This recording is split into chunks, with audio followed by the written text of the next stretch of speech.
Facility है, इसको कौन डिनाई कर सकता है कि ये वेलकमिंग स्टेप है।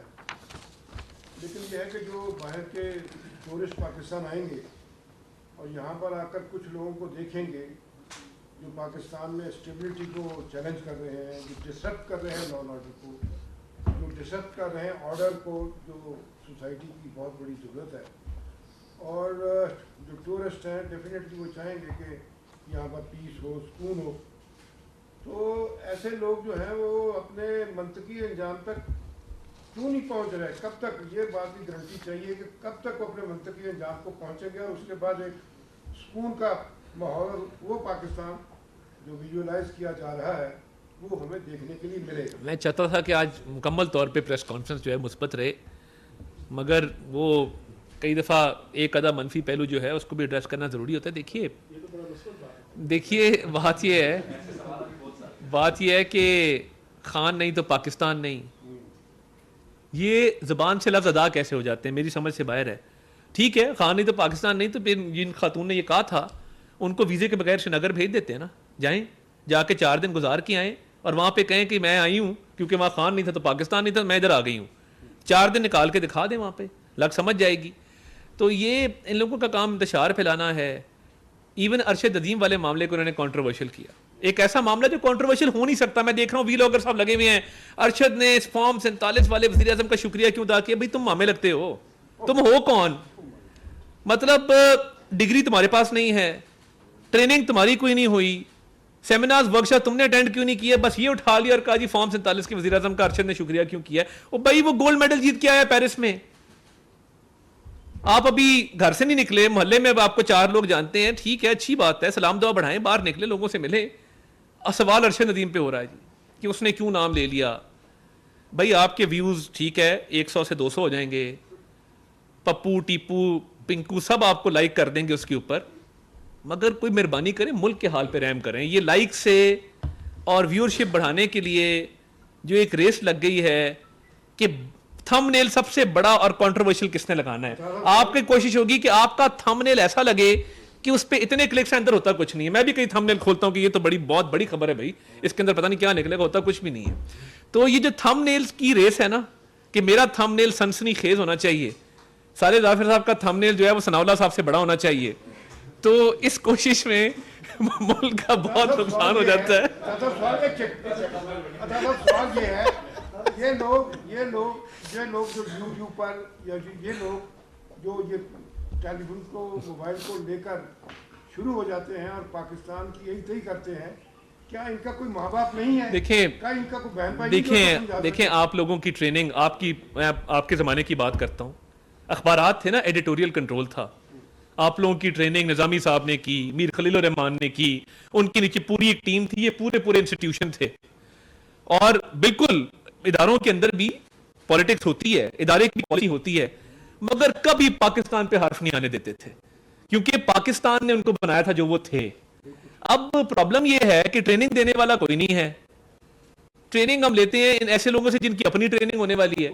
तो देखिए ये किसी न किसी वक्त ना हमें एक बात पे ये तहैया करना पड़ेगा कि झूठ, बहतान, इल्जाम, साजिश, मुल्क के खिलाफ बयानियां, इसको छोड़ना होगा, वरना देखें ये मुल्क जो है इसने तरक्की करनी है और ये करेगा। अगर ये लोग जो मनफी प्रोपेगेंडा कर रहे हैं, मैं बता रहा हूं, ये पीछे रह जाएंगे, ये बहुत तेजी से आगे निकल जाएगी ट्रेन और ये पीछे देखते रह जाएंगे कि हम इस ट्रेन पे चढ़े होते तो हम भी पाकिस्तान की तरक्की में अपना किरदार अदा कर सकते थे। जी सनाउल्लाह साहब, आप जनरल फैज पे सवाल करना चाहते हैं? अच्छा, मैं क्या शायद मैं पहले प्रीएम्प्ट कर दूं। अच्छा चले करें अच्छा अच्छा और वो सिविल केस में जो उन्होंने सोसाइटी पर रेड किया उसका जिक्र है जी। तो कैसे जो पॉलिटिकल गवर्नमेंट हो और वो इससे अलग रह सकती है, आपका स्टेट क्या है, आपका व्यू पॉइंट है क्या? बिल्कुल ठीक है जी। दूसरा आपने कहा वज़ीर आज़म जो है होम ग्राउंड एक इकोनॉमिक प्लान लेके आ रहे हैं, जो इतलात में है स्टीफन डैकन, हाँ जी, उन्होंने उनसे प्राइम मिनिस्टर ने ये सारा प्लान तैयार किया है, तो क्या वही प्लान होगा? क्या वो समझते हैं कि ब्रिटेन में बैठ के एक गैर मुल्की पाकिस्तान की इकानमी से मुताल्लिक कोई ऐसा प्लान दे सकता है जिससे हमारी इकानमी बेहतर हो? देखिए, बात यह है कि दुनिया में बड़े बड़े इंस्टीट्यूट हैं, हार्वर्ड है, येल है, ऑक्सफोर्ड है, कैम्ब्रिज है। हार्वर्ड की डिग्री लेने वाले पाकिस्तान में आके फ़ख्र क्यों करते हैं, या ऑक्सफोर्ड की डिग्री लेने वाले हम क्यों कहते हैं इसने ऑक्सफोर्ड से डिग्री ली? क्योंकि उन इंस्टीट्यूशंस में अच्छा नॉलेज इंपार्ट किया जाता है। हम हार्वर्ड ग्रेजुएट को ये नहीं कहते कि तुम पाकिस्तान आ गए हो, अच्छा तुम्हारा क्या ताल्लुक है पाकिस्तान, तुम तो हार्वर्ड की डिग्री है। मकसद ये है कि उन आइडियाज़ को और उस माहिराना तहकीक को, रिसर्च को हम अपने लोकल इकोनॉमिक सिस्टम से कैसे लिंक कर सकते हैं। और हमारा लोकल सिस्टम उन्होंने स्टडी किया है। वो ये नहीं था कि स्टीफन डर्कॉन आए और उन्होंने बस बैठ के चले गए। वो महकमों में गए, वो डिविजन्स में गए, वो मिनिस्ट्रीज में गए, उन्होंने सिस्टम स्टडी किए, उन्होंने चीज़ों को समझा। तो उनकी एडवाइस शामिल होगी, no doubt, but it's a home grown agenda और वो बिल्कुल होम ग्रोन होगा।